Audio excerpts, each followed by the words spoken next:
Jauh sebelum Yogyakarta dikenal sebagai kota budaya dan pendidikan, wilayah Saidan merupakan bagian dari lanskap alami yang didominasi oleh Sungai Tode. Sungai ini bukan sekedar aliran air, melainkan urat nadi kehidupan masyarakat. Airnya dimanfaatkan untuk pertanian, kebutuhan rumah tangga, serta menjadi jalur pergerakan manusia dan barang.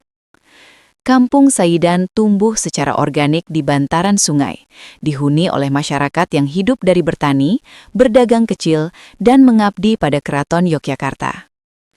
Nama Saidan diyakini berasal dari kata Arab Sayyid, gelar bagi keturunan Nabi Muhammad SAW.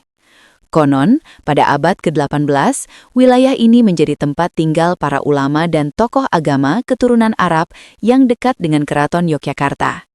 Mereka berperan penting dalam penyebaran Islam dan pendidikan spiritual masyarakat. Kedekatan religius dan kultural ini menjadikan Saidan sebagai kampung yang memiliki nilai sakral dan sosial tinggi.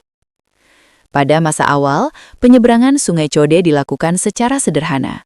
Warga menggunakan rakit bambu, perahu kecil, atau menyeberang di titik sungai yang dangkal saat musim kemarau.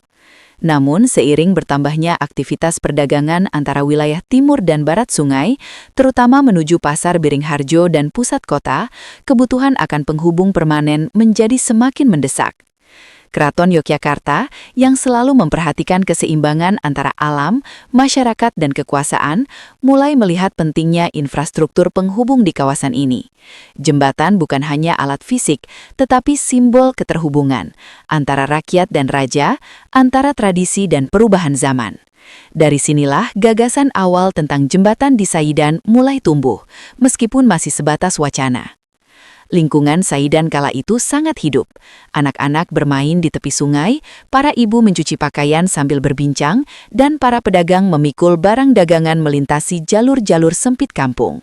Semua aktivitas ini terikat oleh sungai, sekaligus dibatasi olehnya. Sungai Code adalah berkah, tetapi juga penghalang. Maka lahirlah harapan kolektif akan sebuah jembatan yang mampu menyatukan. Bab awal ini menempatkan jembatan Saidan bukan sekedar sebagai bangunan, melainkan sebagai jawaban atas kebutuhan sosial dan spiritual masyarakat. Sebelum beton dan besi hadir, jembatan itu telah hidup dalam imajinasi warga sebagai simbol kemajuan yang tetap berpijak pada nilai-nilai lokal.